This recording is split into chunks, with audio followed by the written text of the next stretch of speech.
So hello students, welcome back to our channel. और आज मैं आपके लिए लेके आई हूँ बीपीएससी 101 राजनीतिक सिद्धांत की समझ का चैप्टर 8 लोकतंत्र का व्याकरण। यहाँ पे स्टूडेंट्स आज की वीडियो में हम चैप्टर 8 डिस्कस करेंगे बहुत ही सरल शब्दों में। तो स्टार्टिंग से लेकर एंड तक आपको वीडियो देखना है। इससे पहले की भी मैं ऑलरेडी चैप्टर्स अपलोड कर चुकी हूँ। अगर आपने उन चैप्टर्स को नहीं देखा है तो फर्स्टली उन चैप्टर्स को जाके आप देखिए। सभी के लिंक आपको डिस्क्रिप्शन बॉक्स में मिल जाएंगे। स्टूडेंट्स स्टार्ट करते हैं आज का वीडियो और एक एक करके सभी टॉपिक्स को क्लियर करते हैं। तो लोकतंत्र प्रजातंत्र स्टूडेंट्स एक ऐसी शासन प्रणाली है जिसके अंतर्गत जनता अपनी इच्छा अनुसार, ठीक है, एक उम्मीदवार को चुनती है, एक उम्मीदवार को एक प्रतिनिधि बनाती है और उसी प्रतिनिधि के द्वारा देश का जो है शासन चलाया जाता है। ठीक है, आई होप यहाँ पे आपको जो लोकतंत्र है उसका अर्थ आपको अच्छे से समझ में आया होगा। आप थोड़ा सा और समझते हैं लोकतंत्र को। देखिए, लोकतंत्र दो शब्दों से मिलकर बना है। लोकतंत्र दो शब्दों से मिलकर बना है, लोक प्लस तंत्र। लोक प्लस तंत्र। लोक का अर्थ होता है जनता तथा तंत्र का अर्थ होता है शासन। तो यहाँ पे क्या है, लोकतंत्र। लोक का मतलब यानी कि जनता है, यानी कि लोग है, यानी कि नागरिक है। और तंत्र का मतलब होता है शासन चलाना। ठीक है, तो हमारा जो देश है क्या है, एक लोकतांत्रिक देश है जहाँ पे जनता के द्वारा ही शासन चलाया जाता है। थोड़ा सा और समझते हैं इसको। यद्यपि लोकतंत्र शब्द का प्रयोग राजनीतिक संदर्भ में किया जाता है। ठीक है, लोकतंत्र शब्द का जो प्रयोग है वो राजनीतिक संदर्भ में किया जाता है, किंतु लोकतंत्र का सिद्धांत दूसरे समूहों और संगठनों के लिए भी संगत है। मूलत लोकतंत्र भिन्न भिन्न सिद्धांतों के मिश्रण बनाता है। अब्राहम लिंकन के अनुसार लोकतंत्र जनता के द्वारा जनता तथा जनता के लिए शासन है। ठीक है, तो यहाँ पे एक विचारक है अब्राहम लिंकन। इनके अनुसार लोकतंत्र जो है, लोकतंत्र जनता का जनता के द्वारा तथा जनता के लिए शासन चलाना लोकतंत्र कहलाता है। ठीक है, यानी कि एक देश है जिसमें जनता अपना एक प्रतिनिधि चुन रही है और उस प्रतिनिधि के द्वारा देश का शासन चलाया जाता है, उसको लोकतंत्र कहा जाता है। ठीक है, आई होप आपको अच्छे से समझ में आया होगा कि लोकतंत्र का अर्थ क्या है। थोड़ा सा और इसका एक्सप्लेन करते हैं ताकि आपको और अच्छे से समझ में आ जाए। देखिए, लोकतंत्र में ऐसी व्यवस्था रहती है कि जनता अपनी मर्जी से विधायिका चुन सकती है। ठीक है, तो लोकतंत्र, जो भी देश हमारा लोकतांत्रिक है, जैसे कि हमारा भारत देश एक लोकतांत्रिक देश है जिसने लोकतांत्रिक शासन प्रणाली को अपनाया है, तो लोकतंत्र एक ऐसी व्यवस्था होती है जिसमें जनता अपनी मर्जी के अनुसार, अपनी इच्छा के अनुसार एक विधायिका चुनती है, एक प्रतिनिधि को चुनती है और उसी के द्वारा देश का जो शासन है वो चलाया जाता है।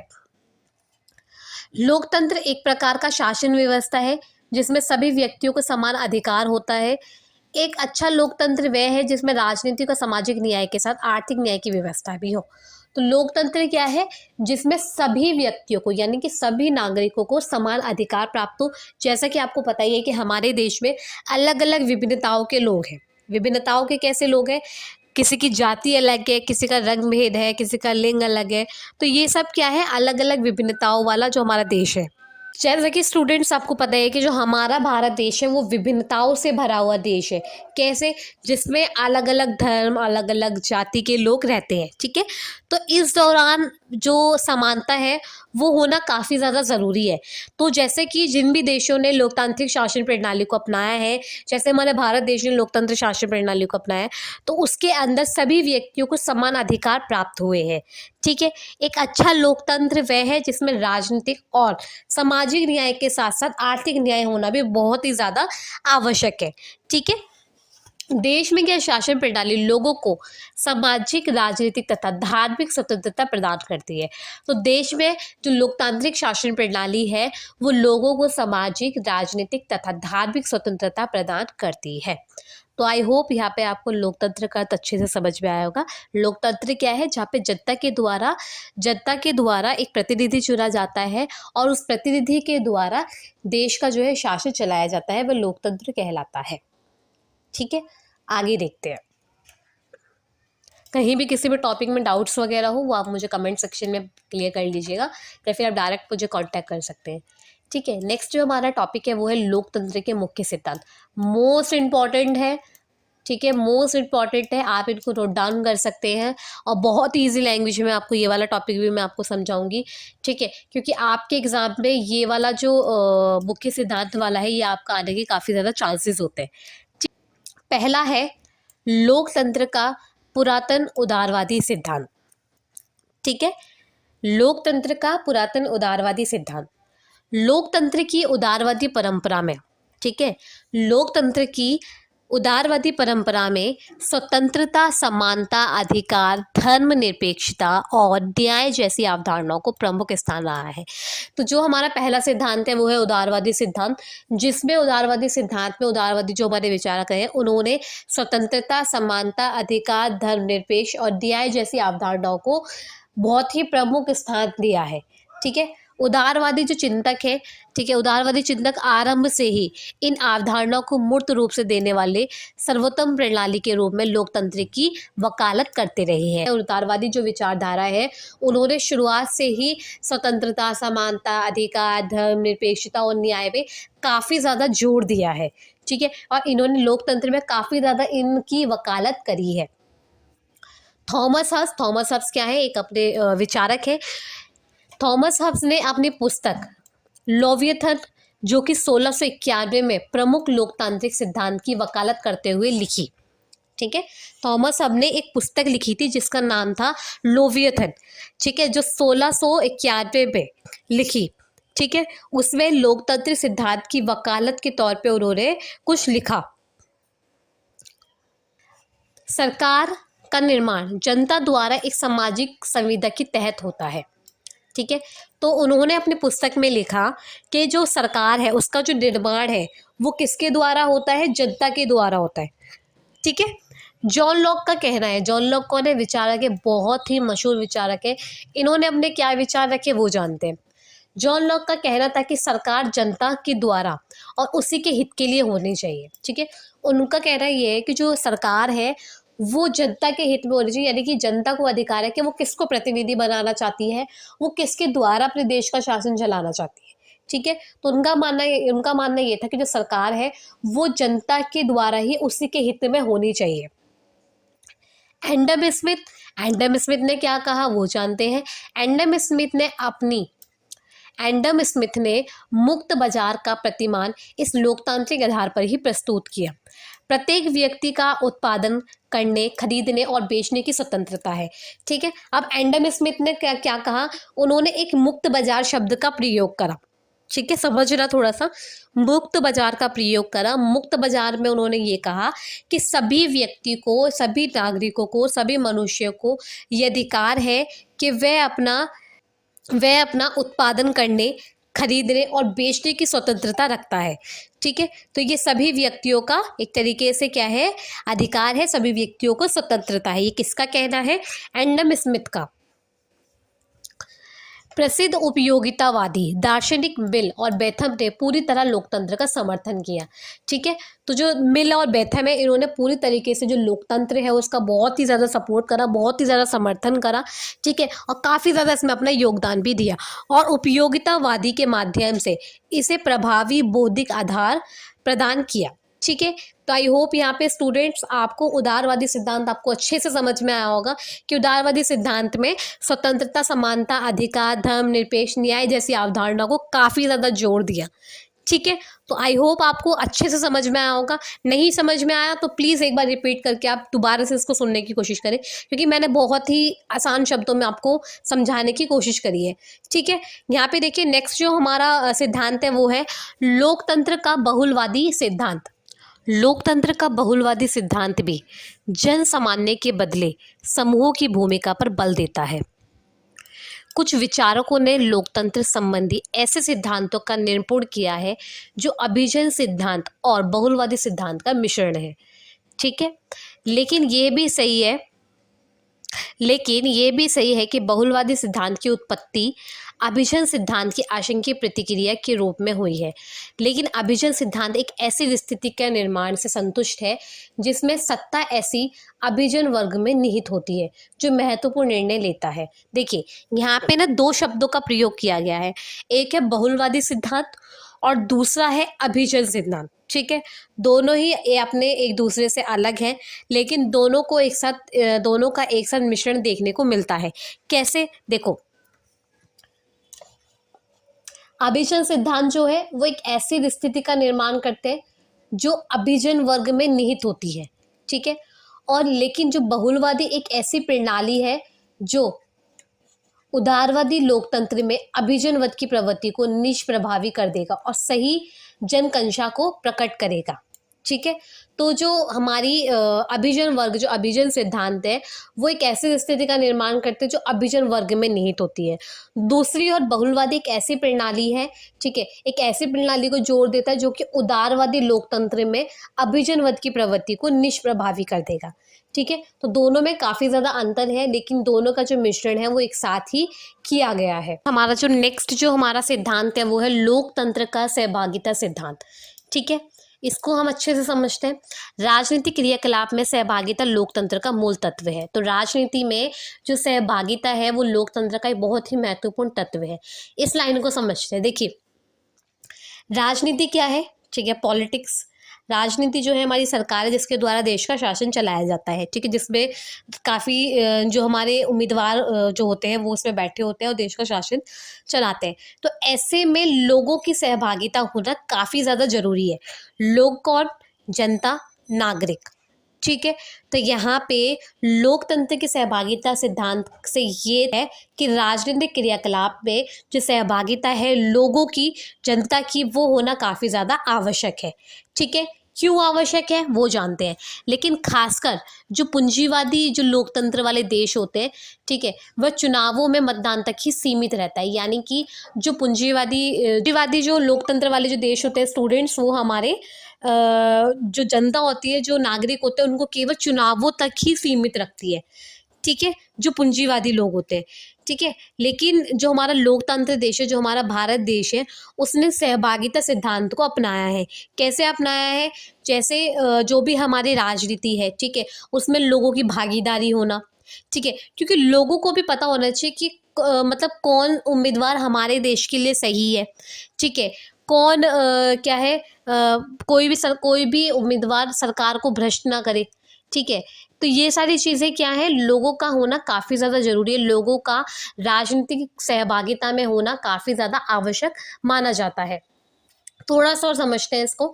लोकतंत्र का सहभागिता सिद्धांत सर्वधर्मिक भागीदारी को पेल्टमैन, सीबी, मैक्स वर्सन और एन पोलेंट जैसे वामपंथी विचारक प्रमुख रहे हैं। ठीक है, तो जो ये सहभागिता सिद्धांत है ना लोकतंत्र में, इसमें इन विचारकों ने काफ़ी ज़्यादा अपनी जो भूमिका है वो निभाई है। सहभागी लोकतंत्र की दो प्रमुख विशेषताएं निम्नलिखित है। आप क्या क्या विशेषता है वो जानते हैं।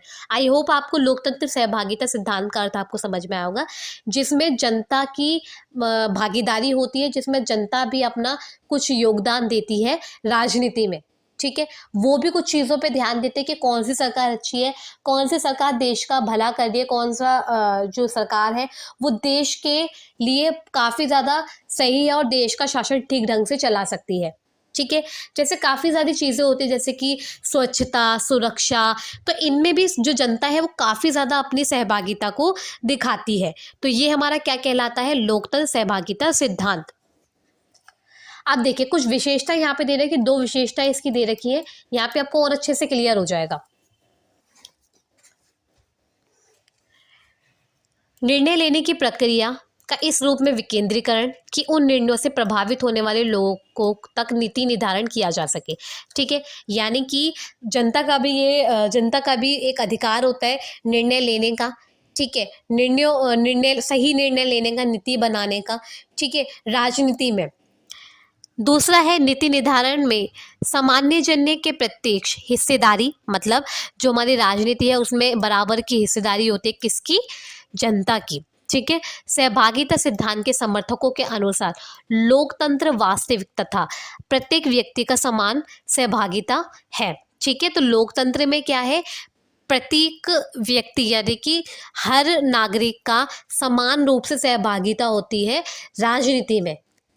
ठीक है, ना कि मात्र सरकार को स्थायी बनाए रखने जैसे कि अभिजनवादी अथवा बहुलवादी सिद्धांतकार मान लेते हैं। ठीक है।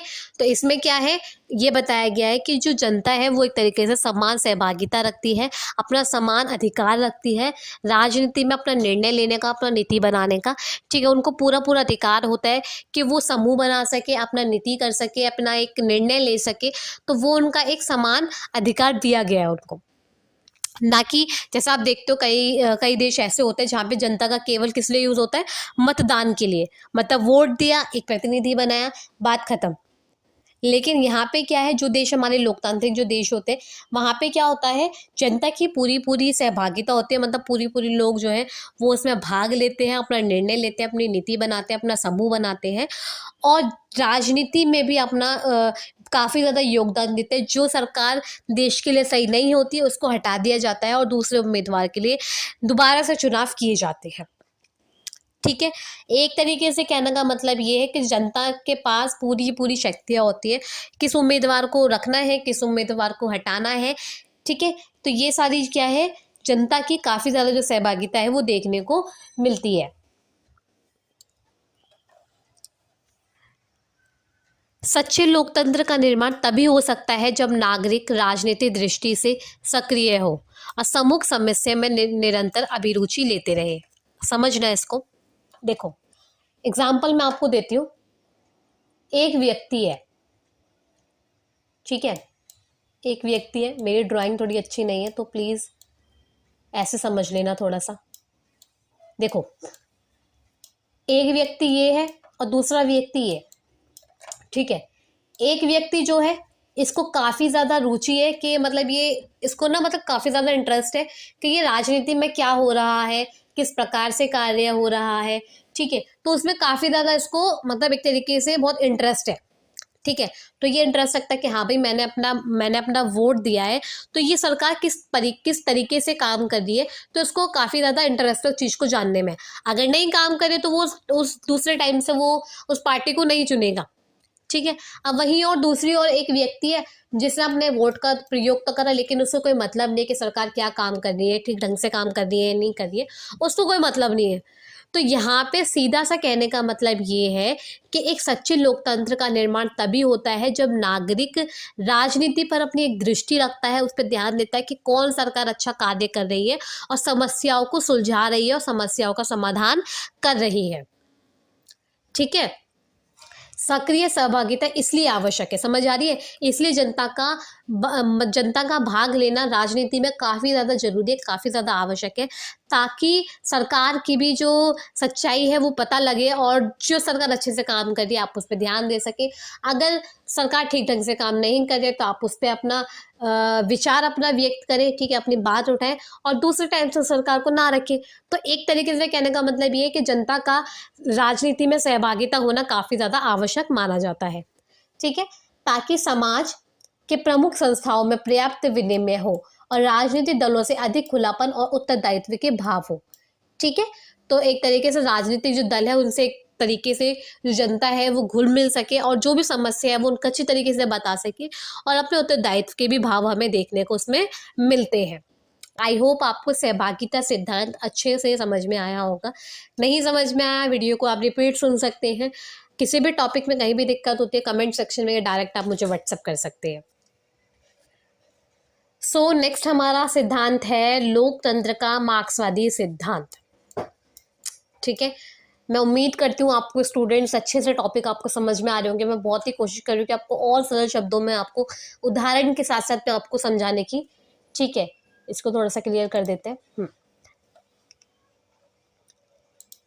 नेक्स्ट जैसा कि है हमारा मार्क्सवादी सिद्धांत। सबों ने अपने अपने लोकतंत्र को लेके अपने अपने सिद्धांत दिए हैं। ठीक है, मार्क्सवादी, उदारवादी, सब ने अपने अपने सिद्धांत दिए, सब ने अपने अपने विचार यहाँ पे प्रकट करे हैं। आम धारणा के विपरीत लोकतंत्र के विचार मार्क्स और पश्चवर्ती मार्क्सवादी विचारकों ने भी स्वीकार कर लिया है। तो लोकतंत्र के जो विचार है, ठीक है, मार्क्स और पश्चवर्ती जो मार्क्सवादी हैं उन्होंने काफ़ी ज़्यादा स्वीकार उनको कर लिया है, लोकतंत्र को स्वीकार कर लिया है। इतने अवश्य है कि उनकी लोकतंत्र संबंधी अभिधारणा पाश्चात्य उदारवादी लोकतंत्र अभिधारणाओं से पूर्णतः भिन्न है।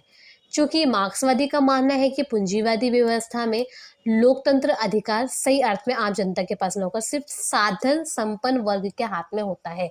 समझो, यहाँ पे मार्क्सवादी ने अपने जो विचार है लोकतंत्र को लेके, उन्होंने ये कहा कि देखो, लोकतंत्र तो उन्होंने अपना लिया, ठीक है, लेकिन अगर उनकी दृष्टि से देखा जाए, उनके अनुसार अगर देखा जाए, तो उनका मानना ये कि जो देश पूंजीवादी है ना, ठीक है, जो देश पूंजीवादी है, उन्होंने लोकतंत्र का जो उपयोग है बहुत ही गलत तरीके से किया है। कैसे किया है? लोकतंत्र का जो अधिकार है सही अर्थ में क्या है? जनता के पास होना चाहिए, ठीक है। सीधी सी बात है भाई, जनता है, जनता अपना एक प्रतिनिधि चुनेगी, ठीक है, उस प्रतिनिधि के द्वारा देश का शासन चलाया जाएगा। लेकिन अगर दूसरी ओर जो मार्क्सवादी ने अपने ओर से देखा, तो जो पूंजीवादी देश है ना, वो लोकतंत्र का बहुत ही गलत उपयोग कर रहे हैं, ठीक है। पूंजीवादी जो लोग हैं वो केवल साधन संपन्न वर्ग के हाथ में ही जो भी हमारे अधिकार है वो सब उन्हीं के पास है, जनता के पास कुछ नहीं है। लेकिन मार्क्सवादियों का कहना ये है कि जो अधिकार है वो केवल जनता के हाथ में ही होने चाहिए, ठीक है। आई होप आपको यहाँ पे समझ में आया। इसलिए वे एक ऐसे लोकतंत्र की स्थापना चाहते हैं। इसलिए जो मार्क्सवादी है वो एक ऐसे लोकतंत्र की स्थापना चाहते हैं जो जनता का लोकतंत्र हो, जो केवल जनता का लोकतंत्र हो। मार्क्सवादी लोकतंत्र में उत्पादन के साधनों पर स्वामित्व को खत्म करने और सर्वहार वर्ग द्वारा अर्थव्यवस्था को नियंत्रण करने के पश्चात समाजवादी लोकतंत्र की स्थापना होती है। तो यहाँ पे क्या कहा कि जो मार्क्सवादी है वो ये चाहते हैं कि एक अच्छे लोकतंत्र की स्थापना हो जहाँ पे केवल जनता का शासन हो, और मार्क्सवादी लोकतंत्र में उत्पादन के साधनों पर स्वामित्व को खत्म करने और सर्वहार द्वारा अर्थव्यवस्था को नियंत्रित करने के पश्चात समाजवादी लोकतंत्र की स्थापना होनी चाहिए। यानी कि उन्होंने ये कहा जो पूंजीवादी लोग हैं उनका साधनों से और जो भी हमारे उद्योग वगैरह होते हैं उन पे उनका किसी भी प्रकार का हस्तक्षेप ना हो, किसी भी प्रकार का कोई भी उसमें उनका मतलब हाथ नहीं होना चाहिए। एक तरीके से उनका जो भी है जनता है, जो भी है सर्वोच्च जो है वो जनता ही है, ठीक है। सीधे सीधे शब्दों में आपको बता रही हूँ, जनता ही एक प्रतिनिधि चुनेगी, जनता ही है जो मेन है, और जनता के द्वारा ही देश का शासन चलाया जाएगा, ठीक है। तो ये क्या है? मार्क्सवादी सिद्धांत है जिन्होंने पूंजीवादी व्यवस्था को काफी ज्यादा उसका विरोध करा है लोकतंत्र में। आगे देखते हैं, जो हमारा कुलीनवादी जो सिद्धांत है वो दो शब्दों से मिलकर बना है, ठीक है, दो शब्दों से मिलकर बना है। कुलीन का मतलब होता है अमीर, यानी कि जो पूंजीवादी जो लोग होते हैं, ठीक है। एफ तंत्र का मतलब होता है शासन। तो यहाँ पे देखो कुलीन जो हमारा कुलीनवादी जो सिद्धांत है इसमें अमीर और जिन लोगों की संख्या कम होती है, ठीक है, उनके द्वारा शासन चलाया जाता है, वो कुलीनवादी सिद्धांत कहलाता है, ठीक है। कुछ शक्तियां अमीर लोगों के पास होती है, नहीं, कुछ शक्तियां हमारे पूंजीवादी लोगों के पास होती है, और कुछ शक्तियां जिनकी संख्या कम है, ठीक है, जिनकी संख्या कम है, जिसको हम संपन्न वर्ग हम आप कह सकते हो, उनके पास होते तो उन्हीं के द्वारा देश का शासन चलाया जाता है। उसी को ही कुलीनवादी सिद्धांत कहा जाता है, ठीक है। तो आई होप आपको यहाँ पे कुलीनवादी जो सिद्धांत है वो आपको अच्छे से समझ में आया होगा।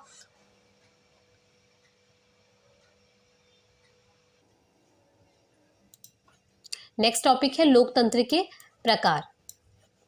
पहला है प्रत्यक्ष लोकतंत्र और दूसरा है अप्रत्यक्ष लोकतंत्र। इसको समझते हैं। प्रत्यक्ष लोकतंत्र में जनता अपनी सरकार के चुनाव में अपनी प्रगति और विकास के लिए नीति और कानून बनाने में प्रत्यक्ष रूप से भाग लेती है, ठीक है। प्रत्यक्ष लोकतंत्र में जो जनता है वो भाग लेती है ताकि उनकी जो नीतियां हैं, उनके जो कानून हैं, उसमें वो भाग लेती है और अपना एक उम्मीदवार चुनती है। प्रत्यक्ष लोकतंत्र की व्यवस्था केवल छोटे आकार और जनसंख्या वाले देशों में लागू की जा सकती है, ठीक है। तो जो प्रत्यक्ष जो लोकतंत्र है वो केवल जो छोटे आकार वाले जो देश होते हैं, ठीक है, कम जनसंख्या वाले जो देश होते हैं उनमें ही लागू की जा सकती है। ये प्रणाली प्राचीन ग्रीस में प्रचलित है, वर्तमान में स्विट्जरलैंड में भी प्रचलित है। जन्म, संग्रह और पहल के माध्यम से प्रत्यक्ष लोकतंत्र अधिक प्रभावी होता है। देखो, प्रत्यक्ष लोकतंत्र पहले मैं आपको समझाती हूँ कि इस शब्द का अर्थ क्या होता है। ये जनता है, ठीक है, जनता ने थोड़े थोड़े से बिंदु बना देती हूँ, जनता भी मैं बना देती हूँ, ठीक है। देखो, ये जनता है, जनता ने क्या करा, एक अपना प्रतिनिधि चुन लिया प्रतिनिधि। अब इसके द्वारा ही देश का शासन चलाया जाएगा। क्या कहलाता है? प्रत्यक्ष, यानी कि डायरेक्ट, ठीक है, डायरेक्ट लोकतंत्र या फिर डायरेक्ट डेमोक्रेसी आप बोल सकते हो, ठीक है। तो ये क्या कहलाता है? हमारा प्रत्यक्ष लोकतंत्र, जहाँ पे जनता के द्वारा एक प्रतिनिधि चुना गया, ठीक है, उस प्रतिनिधि के द्वारा ही जनता का उसी प्रतिनिधि के द्वारा ही देश का जो है शासन चलाया जा रहा है, वो प्रत्यक्ष लोकतंत्र कहलाता है।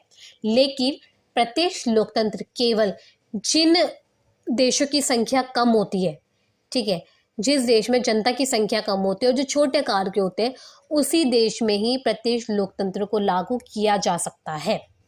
ये प्रणाली प्राचीन ग्रीस में प्रचलित थी, ठीक है। तो ये जो प्रणाली है प्रत्यक्ष लोकतंत्र की, ये केवल ग्रीस में ही अपनाई गई है, ठीक है। और अभी वर्तमान समय में अगर देखा जाए तो स्विट्जरलैंड ने भी इस प्रणाली को अपना लिया है, ठीक है। जन्म, संग्रह और पहल के माध्यम से प्रत्यक्ष लोकतंत्र अधिक प्रभावी होता है, ठीक है। आपको स्टूडेंट्स जो प्रत्यक्ष लोकतंत्र है वो आपको अच्छे से समझ में आया होगा। आप समझते हैं आप प्रत्यक्ष लोकतंत्र,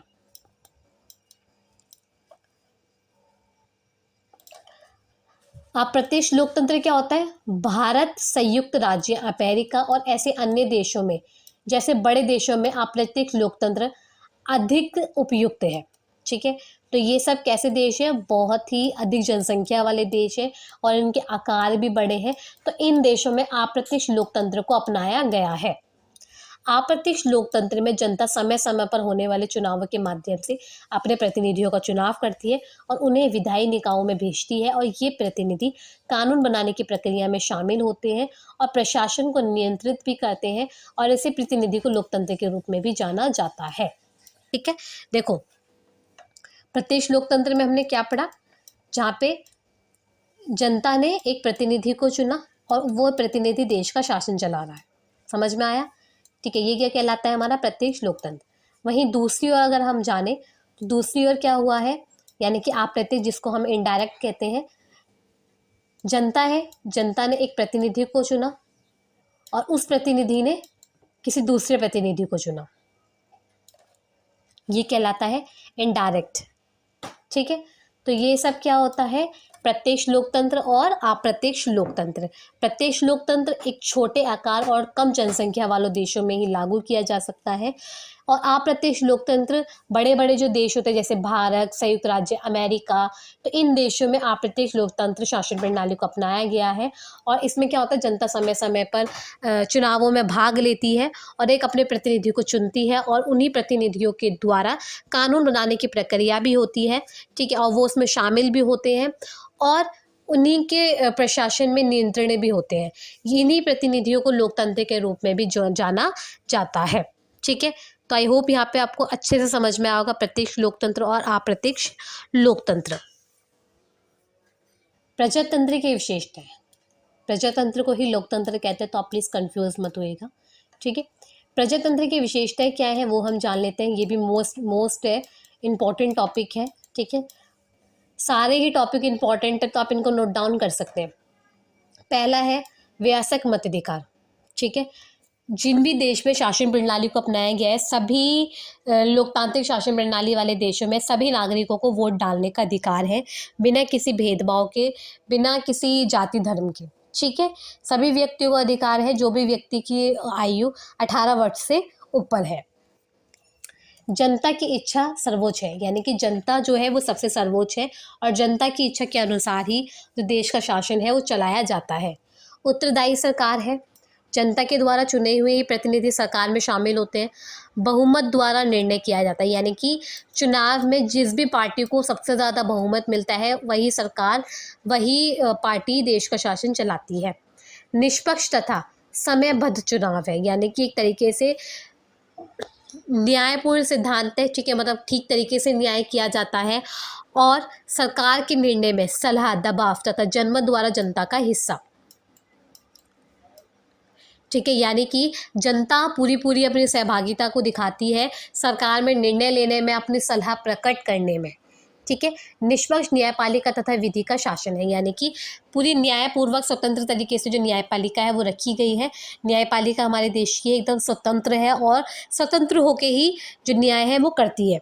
विभिन्न राजनीतिक दलों तथा दबाव समूह की उपस्थिति, समिति तथा संवैधानिक सरकार, जनता के अधिकार तथा स्वतंत्रता की रक्षा सरकार का कर्तव्य होना, यानी कि जनता के जो अधिकार है और जो जनता की जो स्वतंत्रता है उसकी रक्षा करना सरकार का कर्तव्य है। तो ये सब क्या है, लोकतंत्र यानी प्रजातंत्र की विशेषताएं।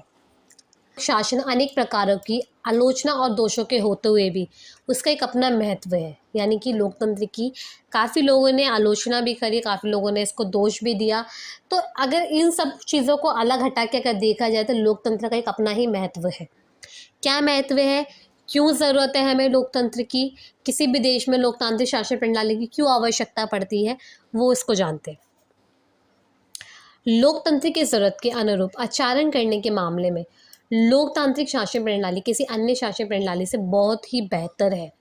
ठीक है, तो लोगों की ज़रूरतों को पूरा करने के लिए, लोगों की आवश्यकताओं को पूरा करने के लिए लोकतंत्र का होना काफ़ी ज़्यादा आवश्यक है किसी भी अलग प्रणाली से। ठीक है, लोकतंत्र शासन पद्धति बाकी सभी पद्धति से बेहतर है, यानी कि लोकतंत्र जो शासन है वो सभी पद्धतियों से हटाकर एक बहुत ही अच्छी पद्धति में देखा जाता है, क्योंकि ये आशंका अधिक जवाबदेही वाला स्वरूप होता है, क्योंकि ये एक ऐसा स्वरूप है जहाँ पे जनता के लिए जनता के द्वारा ही शासन जो है वो किया जाता है और एक जवाबदेही वाला स्वरूप देखने को इसमें मिलता है। तीसरा है, बेहतर निर्णय देने की संभावना बढ़ाने के लिए लोकतंत्र अलग ही भूमिका निभाता है। बेहतर निर्णय देने की संभावना बढ़ाने के लिए लोकतंत्र एक अपनी अलग ही भूमिका को निभाता है। लोकतंत्र मतभेदों और टकरावों को संभालने का तरीका अलग ही तरीके से उपलब्ध कराता है। तो लोकतंत्र क्या है, जैसे कि मैंने आपको बताया कि हमारे देश जो है वो विभिन्नताओं से भरा हुआ देश है, जिसमें अलग अलग प्रकार की जाति, अलग अलग प्रकार के धर्म के लोग रहते हैं। तो ऐसे में जो लोकतंत्र है वो समानता को, लोगों के अधिकारों की रक्षा जो है करता है। लोकतंत्र जनता एवं नागरिकों का सम्मान बढ़ाता है। लोकतांत्रिक व्यवस्था दूसरों से बेहतर है क्योंकि इसमें अपनी गलती ठीक करने का अवसर भी दिया जाता है। ठीक है, ये है लोकतंत्र का महत्व। आपको समझाऊंगी कि तानाशाही और लोकतंत्र में क्या अंतर है। पहला है, लोकतंत्र तानाशाही के बीच महत्वपूर्ण अंतर सरकार में बदलाव है।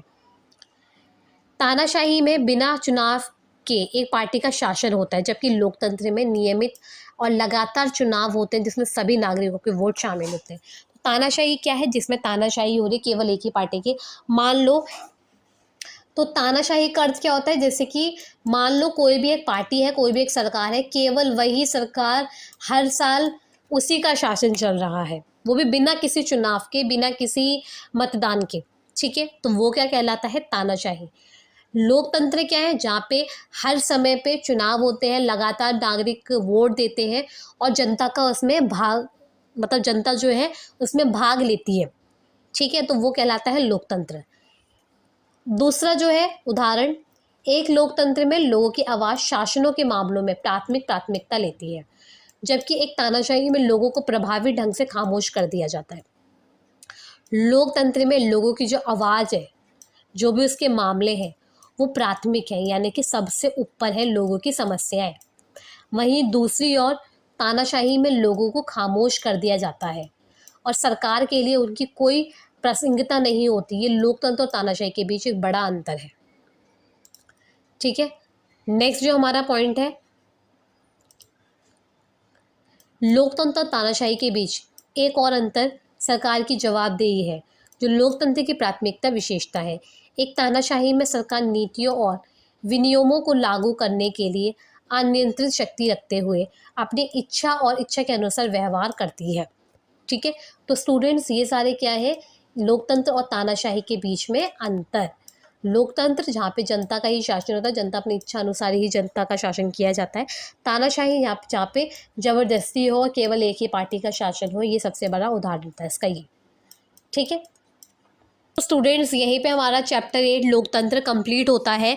एंड स्टूडेंट्स आई होप आपको वीडियो अच्छा लगा होगा। वीडियो से रिगार्डिंग जो भी डाउट्स वगैरह हो वो आप मुझे कमेंट सेक्शन में बता सकते हैं एंड ईजिली आप नोट्स को नोट डाउन कर सकते हैं।